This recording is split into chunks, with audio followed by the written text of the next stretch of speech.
Hi everyone. Oh, that was the first time I saw those screens. I've taught these classes a bunch of times, but I hadn't seen those. Um, Welcome. I think some people are still coming in. I I'm Samantha Dion Baker, and for any of you who don't know me or are not familiar with my work, I'm located in Brooklyn, New York. I'm in my studio right now, and I teach, I write books. I have 3 books out now, and I'm working on a fourth. My books are Draw Your Day, Draw Your World, Draw Your Day for Kids, and I'm working on a new book called Draw Your Adventures that will come out in early 2025. So books take a long time, but I'm actively working on it now. And I draw all the things that I see and do and eat and experience in various ways in a sketchbook. And I like to inspire other people and just have fun, and also not really teach a specific way of drawing, but just hopefully inspire people to take what I do and learn from some of the things that I share. And then you can apply that to your own practice and into your own uh, sketchbooks. So today we're going to be working on a simple exercise in 2-point perspective and drawing a stack of gifts for the holidays. And we'll be decorating the boxes that we sketch and then draw with various patterns using our Derwent Inktense paints. And yeah, I mean, you can use this drawing for cards or um, anything that you wish, but it's also just nice to have a practical kind of skill and exercise incorporated into a fun holiday project. So we're going to be just learning something that sometimes people find is hard, but hopefully I'll make it a little bit easy for you to follow along. So now we can switch to my desk. You can highlight that. Okay. Oh, I have a little light here that I was going to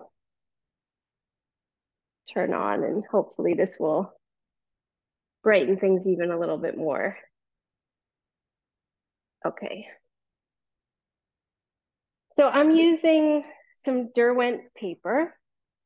This is the Inktense paper. I also have some Canson watercolor paper but I think I'm probably only going to be using 1 sheet of this, so I have enough left. It's a little bit toothy, but I really like the way that it works with the paints. Clearly, Derwent, if it's a Derwent product, then they are designed to work well together. So, um, hi everyone. I'm like seeing somebody saying it's blurry. I hope that when I start to draw, things will kind of focus. There's unfortunately nothing I can do about that. Okay, well, let's just hope for the best. So when we think of drawing something in perspective, it can be a little bit scary and intimidating, but if we're just going to take some basic small shapes, cubes, boxes, we can, you know, hopefully make what's scary be a little bit easier. And so I have 2 pencils actually. I realize now I should switch my pencil. I'm going to use an H, which is in the graphite grading system, sort of right in the middle between the harder pencils and the softer pencils. And then I'll move on to using a 5B, which is a very soft graphite. And I'm using the H just because I want to just get some lines in our horizon line, our vanishing points, things like that. You might have heard these terms before when it comes to drawing things in perspective. And it's nice to just have some of those marks be a little bit lighter. So that's why I'm using an H pencil to start. So I'm just going to draw one line right across the page. I am not using a ruler. Oh, and now I'm seeing that I'm a little bit crooked, but it's okay. Okay. So at the end of this line are going to be 2 points. Those are my vanishing points. And when we say 2-point perspective, those are the 2 points. Okay, 1 point perspective, everything would be going to one vanishing point in the middle. So we've got 2 points, 1 line. You can use a ruler. If you want your drawings to be very precise, you can use a ruler. Let's just see how my corrected line was definitely better. But the good thing about using a pencil is you can have all these little sketchy lines and it doesn't really matter. Somebody's saying that it is low res. I don't have my camera set to low res, so I'm not sure. Anyway, I'm just gonna keep, Hey Sam, it's yeah, Molly, and it's looking fine for me, so I'm not sure what the individual okay. technical issues are. Yeah, okay, I'll ignore. I'll try not to look at the comments too much. All right, let Molly just let me know if anything comes up. Will do. So 1 line, 2 points. This line is our eye level. So whenever you're looking at something and you're like, where's the horizon line? Horizon line is always at eye level. Usually that's like at the coast, if you're looking at the horizon, like at the with at, of a body of water, and you're looking out and you're seeing, where the land meets the sky.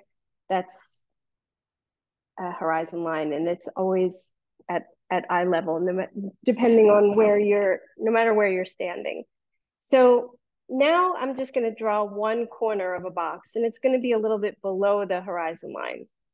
We'll just draw one vertical line. And then from that point, no matter how high this corner of your box is, this is our first box, and you decide, everyone can make their box as high or as low as you want. It can even go above and below the horizon line. But let's start with one below. Then from the bottom, you just connect that to your vanishing point on each side. Same thing with the top. You just connect that point to the vanishing point on each side. Again, you can use a ruler if you'd like. If you can't really see my lines, that's because I'm drawing very lightly. And then I'm going to randomly, from the top of that sort of diagonal line, I'm going to randomly choose where the end of that side of the box is. So I'll just make it right there. So you're just joining those 2 lines. These lines are always going to be vertical, up and down. So you just want those to be as straight as possible. And then I'll make this one over here. And that's the side of our first box. If it falls below the horizon line, then from this point all the way over here, in order to get the top of the box and see where that is in proper perspective, you would also connect this point to that vanishing point over here as well. And then over here, this side, the top point would connect on this side. But we're not really going to see the top of the box so much, so I'm not going to be worried about that. So for now, I've just got these vertical lines.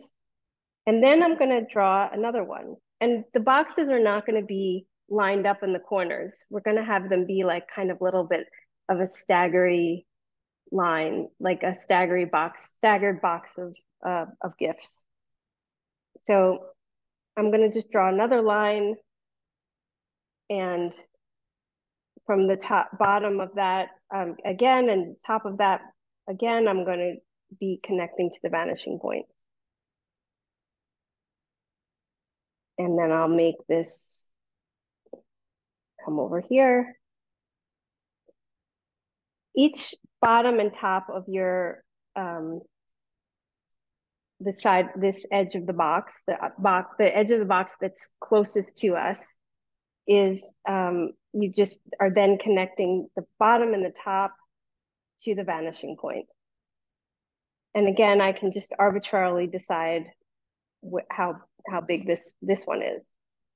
So I'm just randomly putting in vertical lines on each side. Yours can be skinny, fat, whatever size you want. Now I'm gonna do one more. And I'm connecting these vertical lines to the top line of the box that's at the top. Again, you just take those points and you connect them to the vanishing point. Now I'm making that box out there. So we're not seeing the bottom of this box, but if we were going to see underneath, this point here would also connect to the vanishing point, and this point here would as well. But since we're not seeing the bottom of the box, I'm just ignoring. However, if we do one below, somebody's asking if the line should be in the middle of the page. It's your vanishing point. If you want your stack to be lower, we're just centering everything for ease here. But depending on where you want your stack to be on your page, you can then make your horizon line anywhere you want. The point is that you have 2 points. Sometimes I'll be drawing, just a side note, I'll be drawing and I want my box to be like here in the corner. Sometimes the vanishing point on either side would fall off the page. So I have to either guess but I'm used to doing this, and my drawings are not super, super precise. Again, I don't use a ruler. I just kind of eye it. So it's really up to you. So now I'm going to do one very tall box, and this one's going to be kind of exaggerated.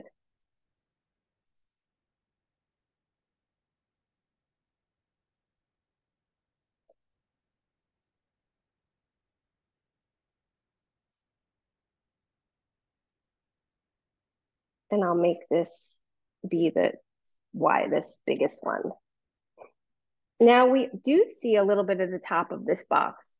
So this point here, the top of this point here, you can draw very, very lightly, but that would meet up with the vanishing point on this side as well. And again, on this side, you would join the vanishing point on the opposite side. So you are going to see a little bit of the box, the top of the box.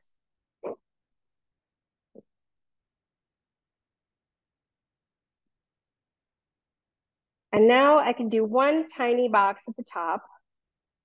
I'm going to do it not so tiny, but I'm going to make the sides very narrow, so it'll be more like a square.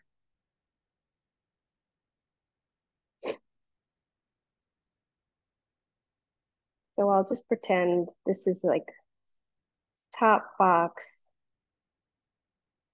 and maybe there's a big bow at the top. I can draw that in later. So that's my stack. As you can see, I add pressure when I know that those lines are going to be solid. You can use a darker pencil if you'd like, or I'm going to actually draw the outside of the boxes with a fine line pen, and this was in the tool list. These are the Derwent line makers, and they're permanent, and once they dry, you can paint on top of them.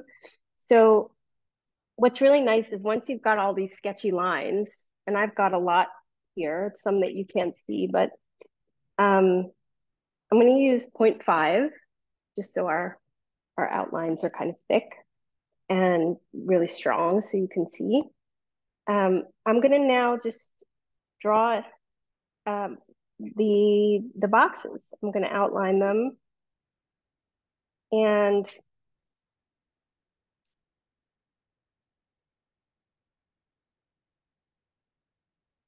I can even, if I want, erase the pencil.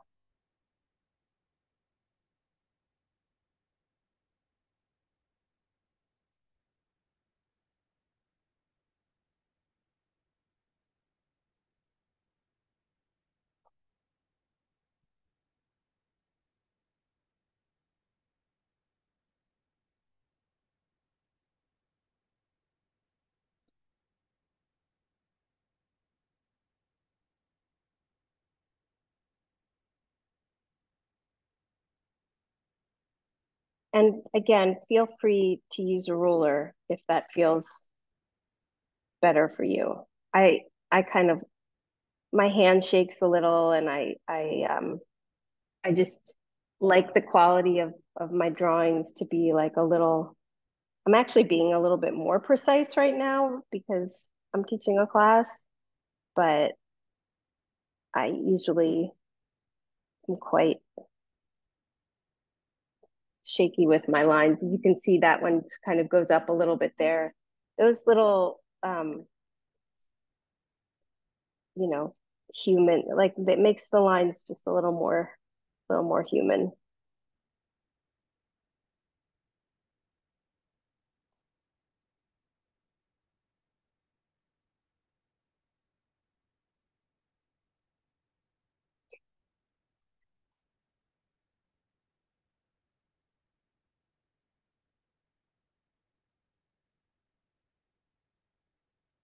So the more you play around with this, the more you, if you have a pencil and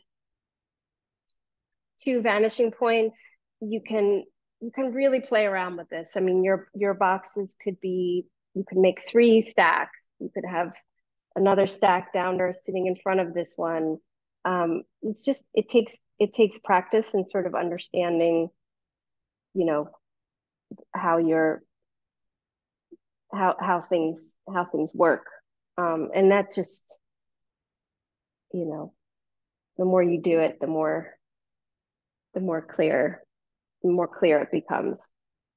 So that's my stack of gifts. And now I can erase the pencil lines. So I'm just going in with a plastic eraser and erasing.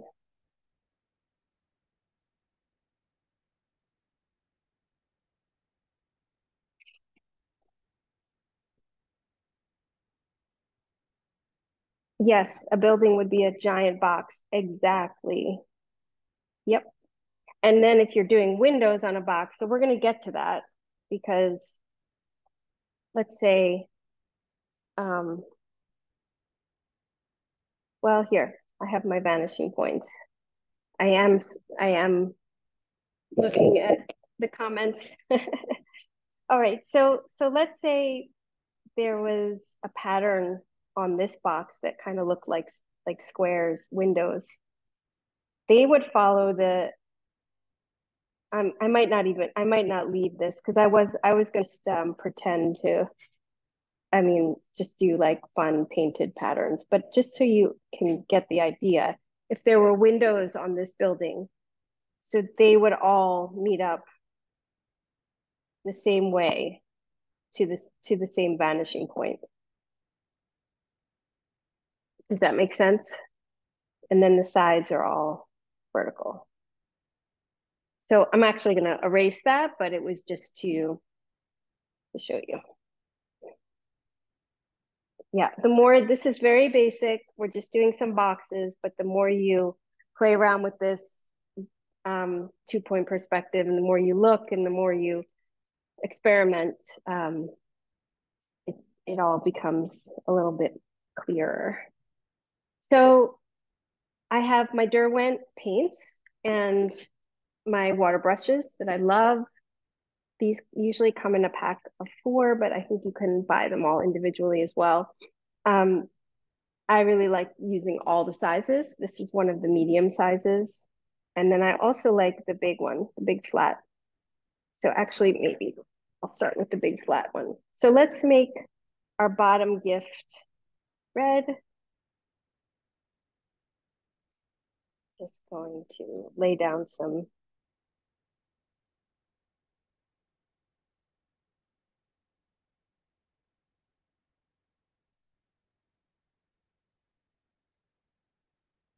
Now, if the light on this stack of gifts is coming from this side, let's say the light source is coming from this side, then everything falling away from it would be a little bit darker, right? So I'll make this side of the boxes just a little bit lighter. And that just means that I've watered down the paint a little bit more on this side.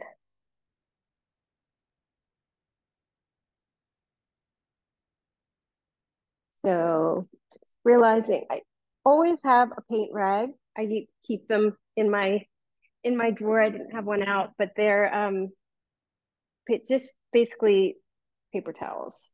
And I use them until they are completely covered. So I'll have that on the side. So when I'm switching colors, I just blot it and then I start with a new color. Now I'm gonna actually, for the next one, use a smaller brush because I'm gonna make it stripes. So we'll make this yellow and we'll just go up and down.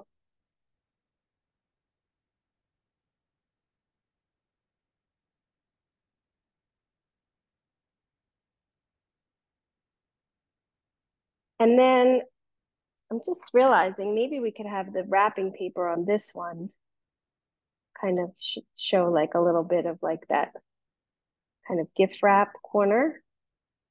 So I can do that very lightly. This one, maybe I'll put a ribbon on it.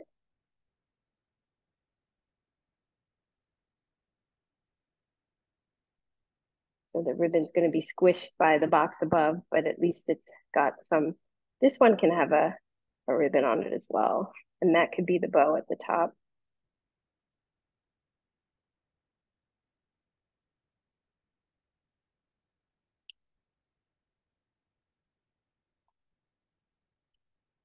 So I'm just going to just do like a suggestion of the yellow, and maybe because it's in shadow up here at the top, it gets a little, I'm using a little bit of the this yellow ochre, like a darker yellow, just so it looks like it's in shadow. And then um,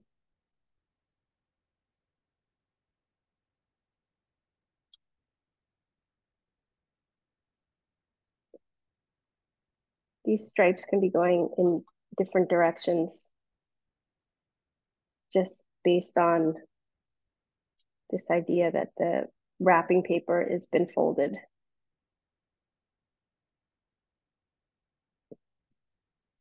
And I'll make the other color blue. So it's yellow and blue stripes on this one.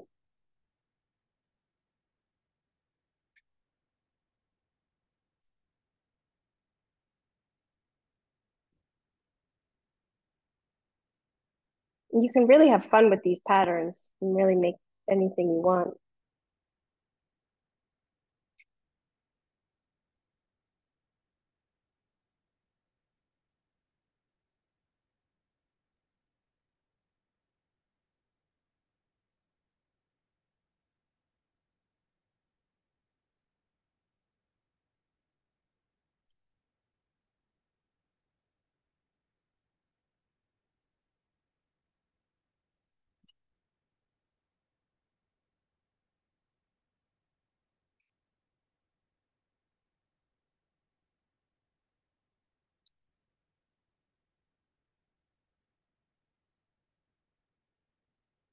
And it doesn't have to be exact.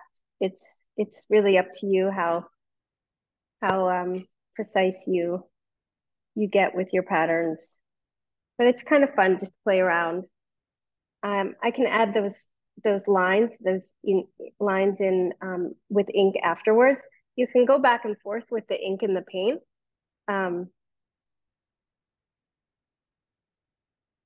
And yeah, just don't worry if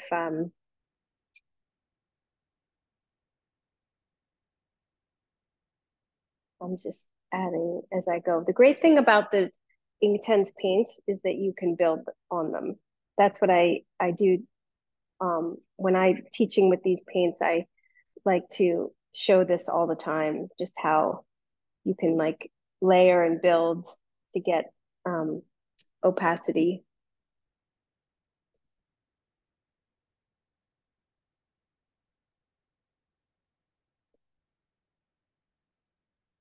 So it's nice to keep just keep moving. Don't worry about really anything. Just have fun. So now this next gift will be green.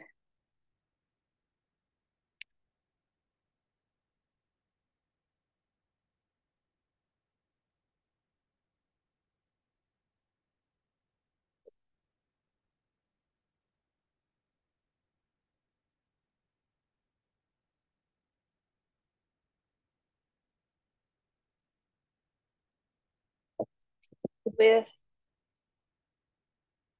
a different color bow. I'm not sure. I'm just trying again to make sure that this side is a little bit lighter to show where the light is. Hey Samantha, I do have a Yeah. question. What Mm-hmm. was the watercolor brush set?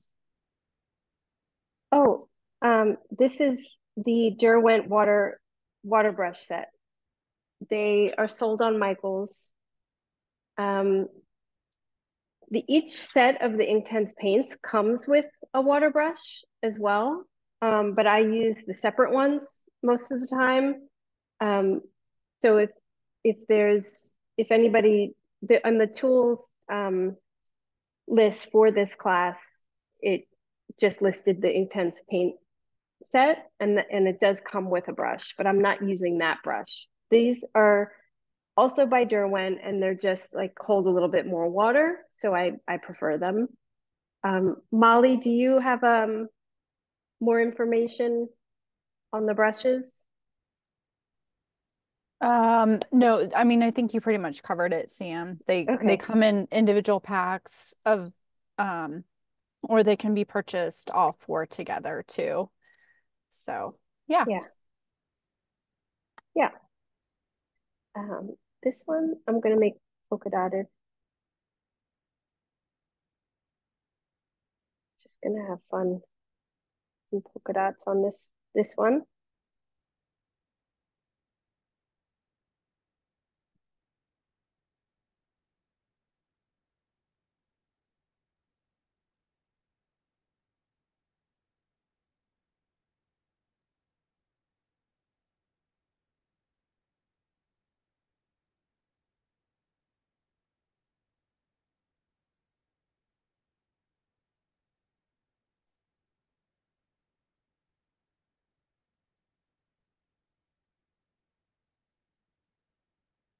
And then I'll show you as I go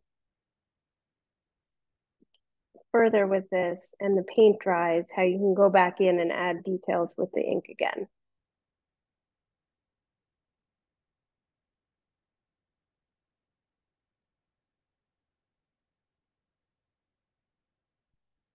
And I'll make this.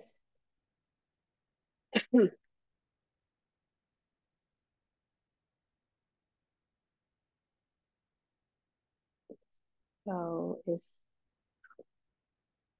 dark navy.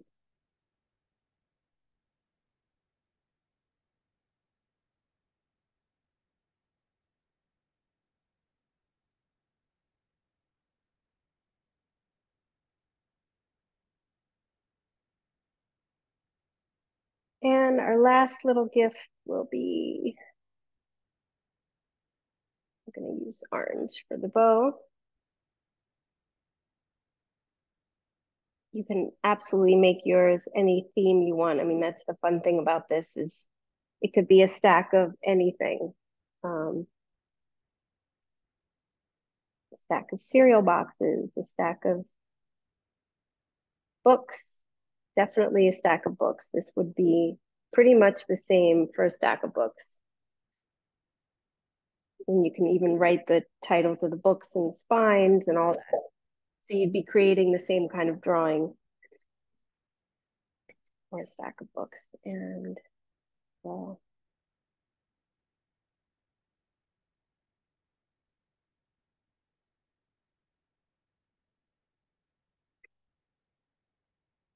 but your gifts can be more holiday themed.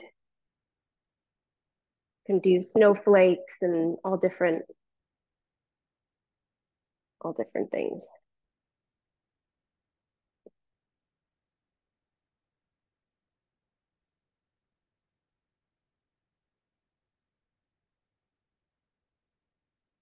Now, the great thing too is to, if we know our light source is coming from this side, we might want to add shadow. So I can start to work on that as well. I'm just going to make it up. I'm not using reference. This is just a memory kind of drawing. So I'm just going to add.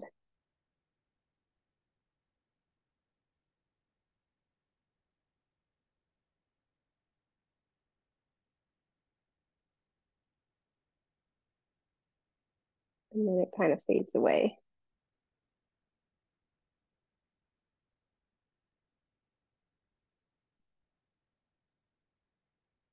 Hey, Samantha, we have another Mm-hmm. question of Yep.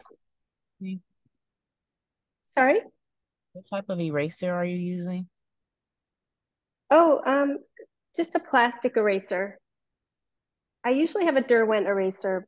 It's not at my desk right now, but I always like the white plastic ones.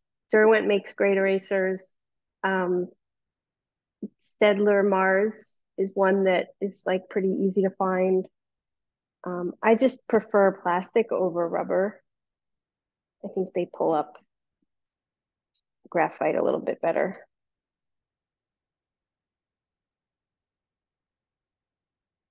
Okay, so now that this is, I need it to dry a little bit more, I'm gonna go back in with my line maker, and I'm gonna add some of these details that I had started to sort of suggest with my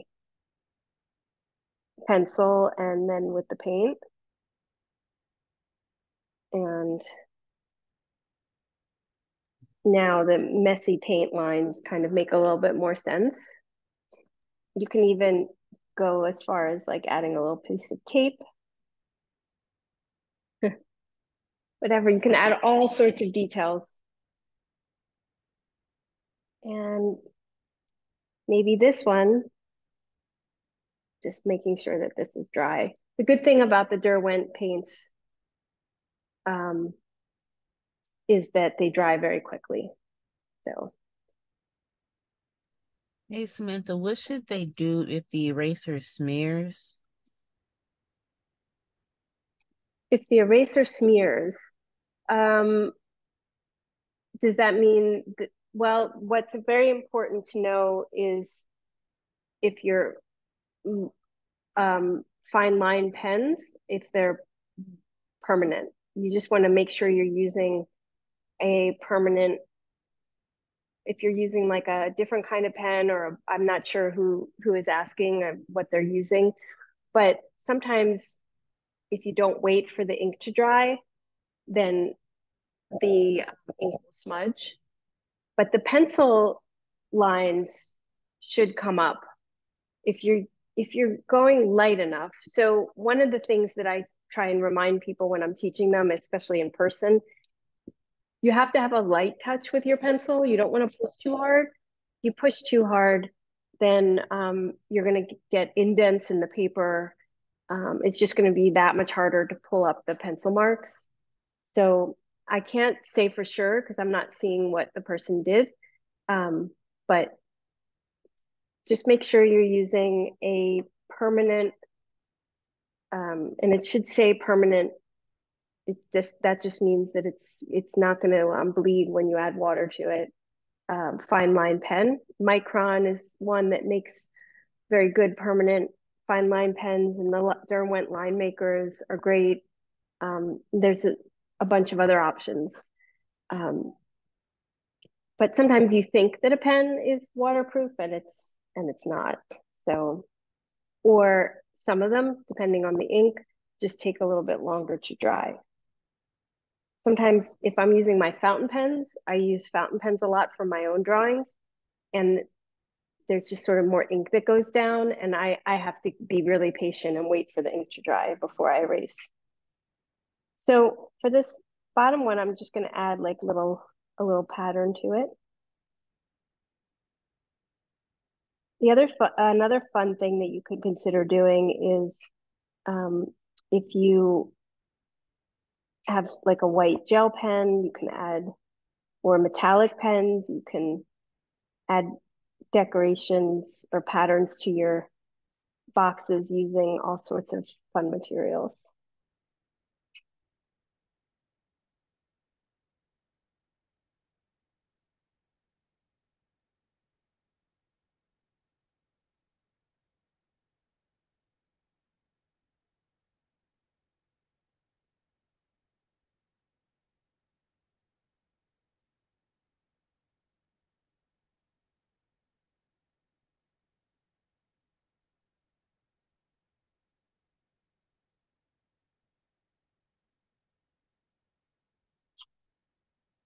And I also will add a little weight to the line at the bottom, just because when it's sitting on the floor, there is going to be usually a dark line. If these lines are vertical and the pattern continues over the top of the gift, then the lines at the top are going to be going in the same direction, meeting. So I'm just going to be like suggesting, but they're going to also be meeting that vanishing point. So I'm just following the same direction of these lines going across.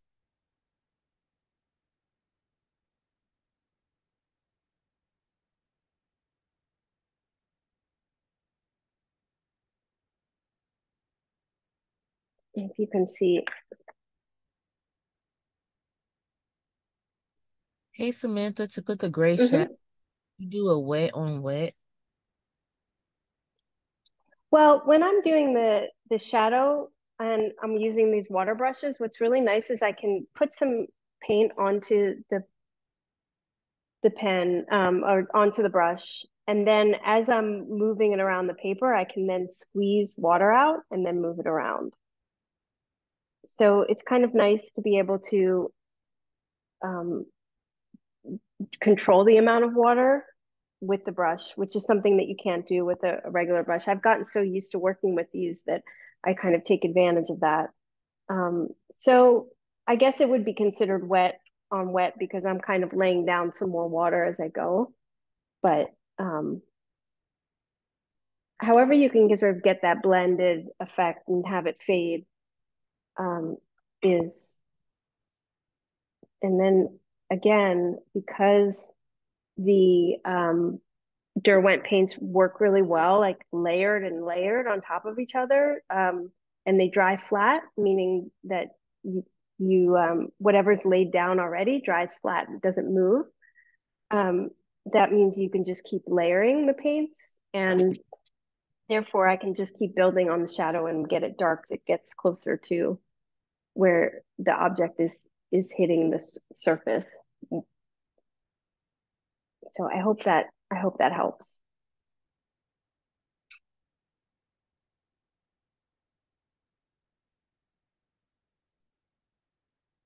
No, I've got that a little bit wet, so I'm waiting for the.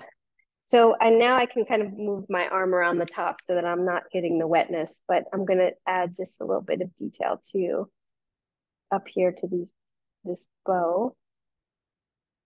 And you don't have to outline everything in ink. Usually I do, just because that's just how my style of drawing. And I'm just kind of making this up. I don't know. This is just like sort of a puffy scribble of a bow.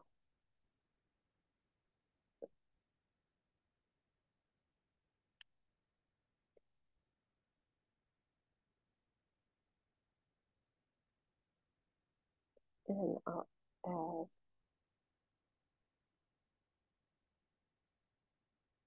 that line to this as well.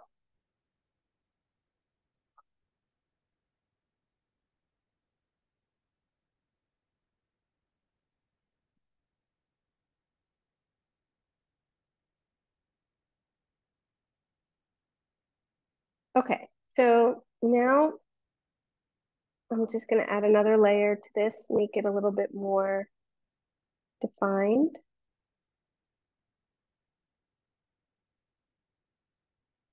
And take your time with your patterns. There's no rush.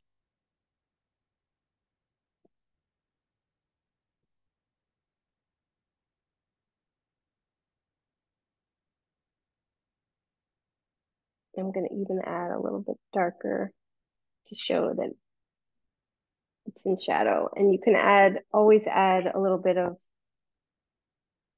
dark.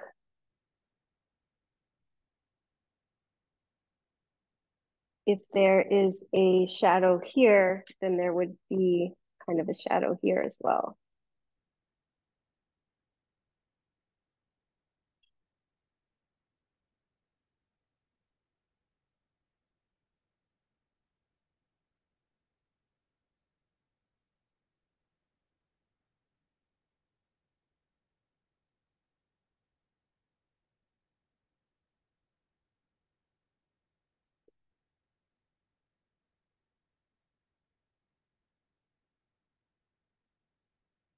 No, I don't know how the stripes would be going on this one, but I'm just going to have them go this way. Just pretend that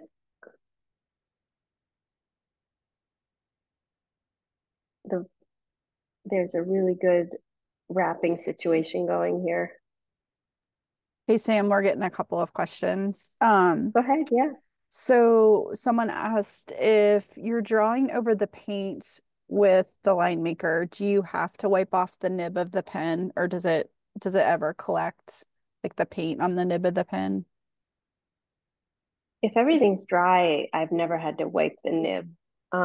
There have been times with the paint pens where I've had to like it gets, but I don't think that's because of the Derwent paint because it dries so flat.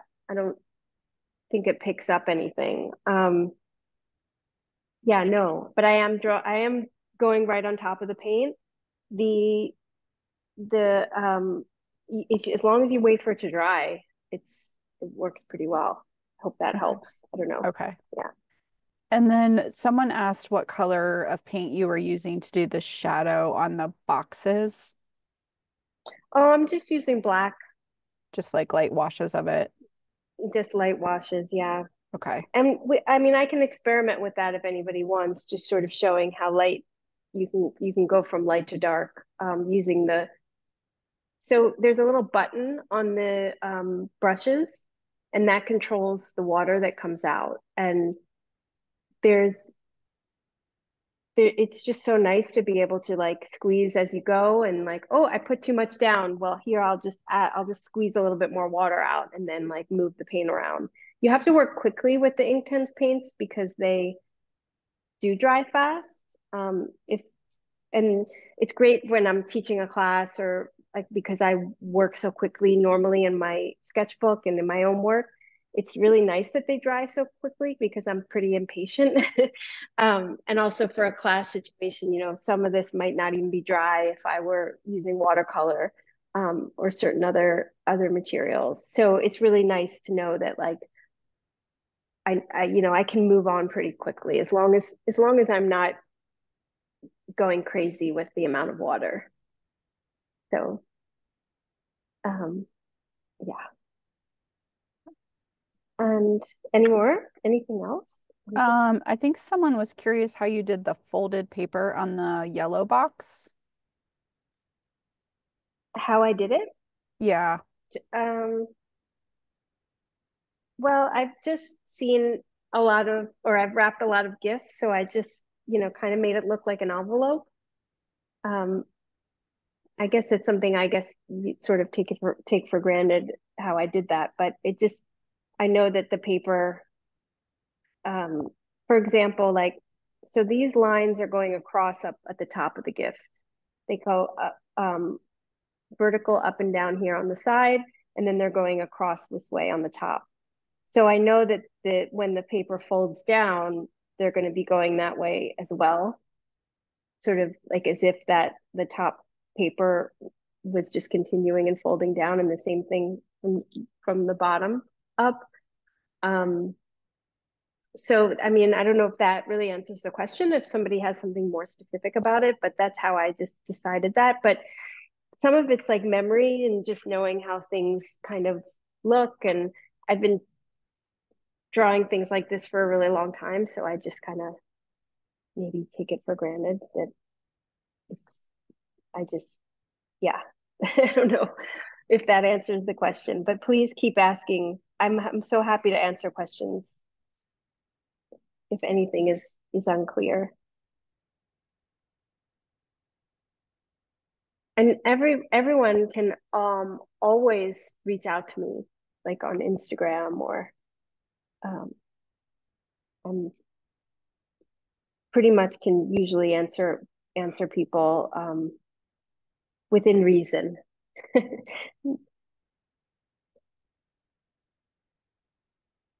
So let's see now for like the other thing is if I wanted to, we have a little bit of time. Um, if I wanted to get really into detail, I could make little tiny patterns. I mean, some of these could have really detailed patterns on them. And if I take even this, the point on these brushes is really good. But if I just take like a little bit of paint, and let's see, I'll use this color mixed with purple.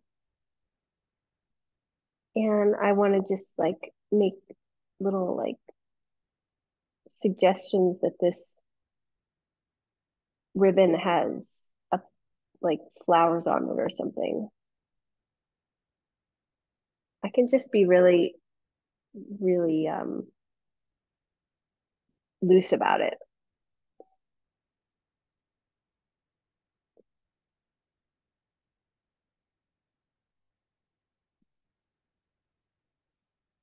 I mean, I'm just being very, very loose.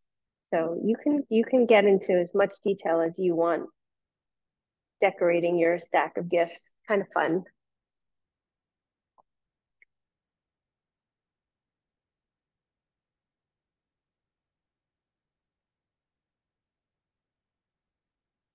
Um, yeah,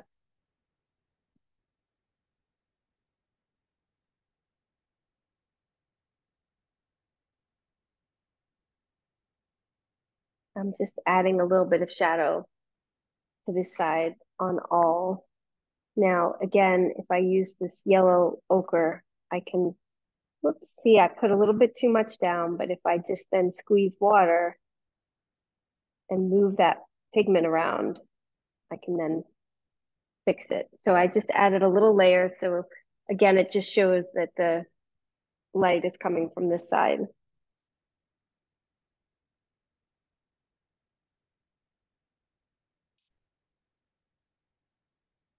So here's an example of how I just added some more dark.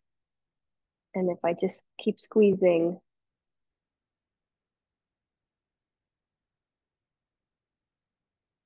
I can then move the paint around and get it to be um, more washy, more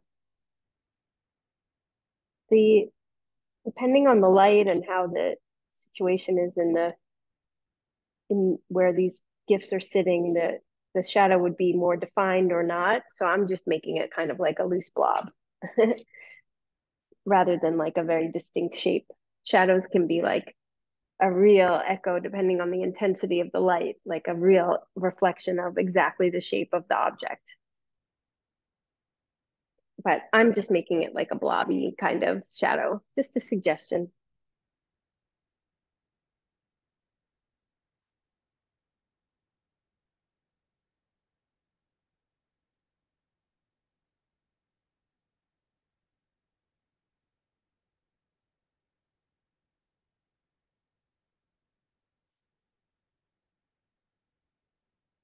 I'm seeing lots of questions come in. Should I try and answer some of them, Molly, or? I think the one on perspective, I don't think you can really explain perspective in one sentence. Um, Yeah, I know. I mean, it's I felt like you did a really so good job explaining it at the beginning. So I would suggest if anyone didn't understand the perspective, I would just rewatch the video when it's published in 24 to 48 hours. yeah, yeah.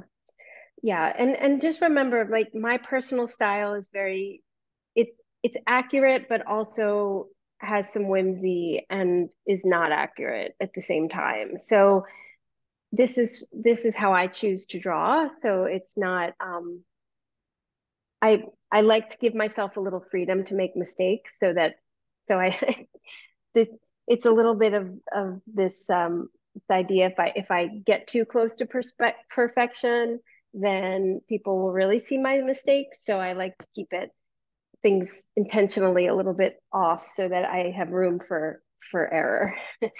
um, and yeah, I mean, there's so much with that you can do with this, whether it's a building, whether it is a stack of books, or you know, some packages on the kitchen counter. Um, just so many things you can definitely. A lot of people are asking for flowers. I'm Yeah, seeing that a lot. I was just I gonna don't know say, why I was asking for flowers, but did you have one um, in the example maybe? yeah, maybe. Actually, let me see. Let's see. I think they might have. That's funny. Well, yeah. Oh yeah, I did have one. Okay, so I was really loose about those, and then I can do that. I can do that now. I mean, let's say there's some flowers on this one. Um, and I do have some Derwent paint pens. Let's see. Here, I'll try. I have a blue one. Sometimes these run, so I'm hoping that they don't. And I have an orange, but you can use anything. I mean, you can use the paints themselves. Um, so let's say I wanted to do like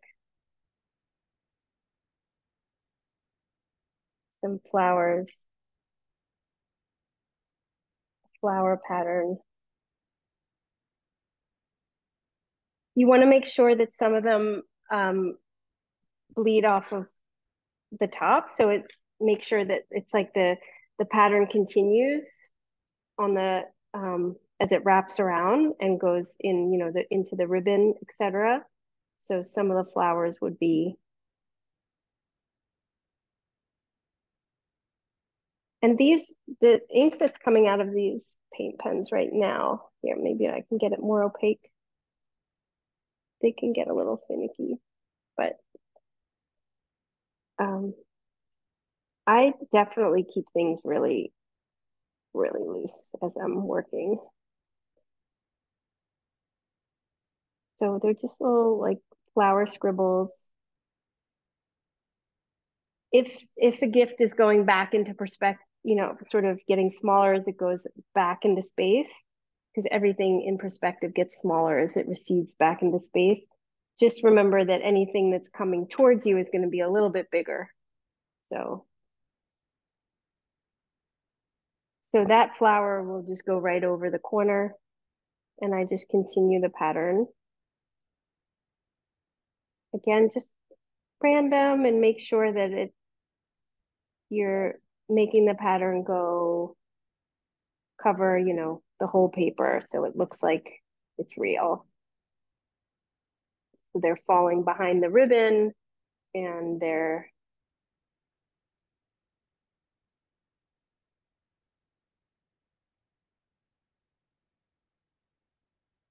just little blobs, little flowers, and then I'll go in with another color and add leaves.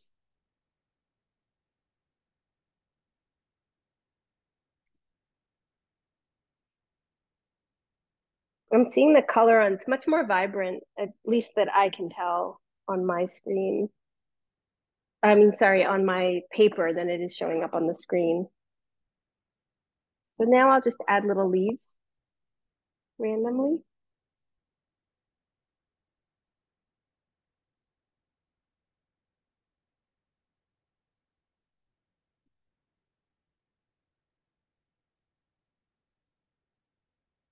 And on my sample, I think I had like little pattern, but it was like basically scribbles.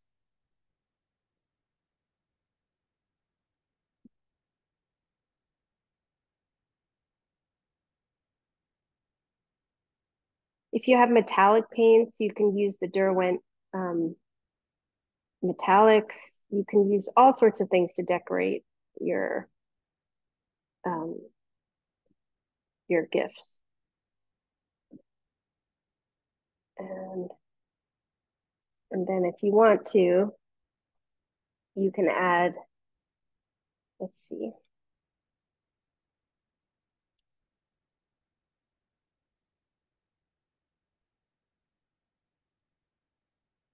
Oops. Well, that's the ink that happens sometimes with these. Molly, how do we avoid that? I'm just gonna make it intentional though.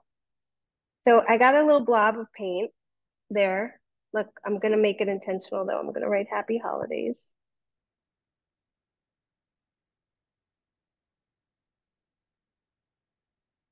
Oh, there's another blob. So let's just make it like an intentional splatter. There we go.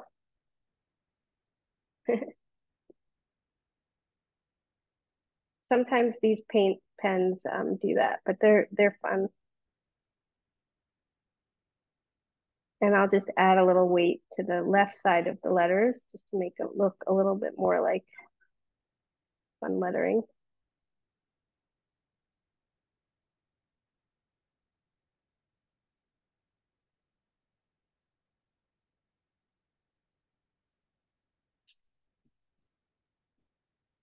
So if a mistake happens like that, you just go with it. Nothing really is a mistake if you have an open mind. So if I wanted to, I could take this pink and red, add a lot of water, and then add some more splatters. There. Now it looks like it was fully intentional. So if I were to scan this, I could put it on a card and make a whole fun thing. So we have just a few more minutes if there's any other questions.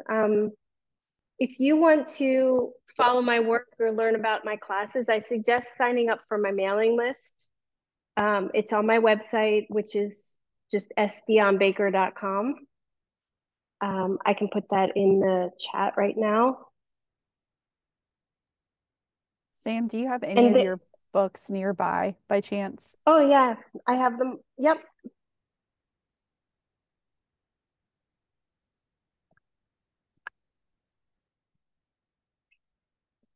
These are the two adult books. Draw Your Day. This came out in 2018, and this one came out just in 2021.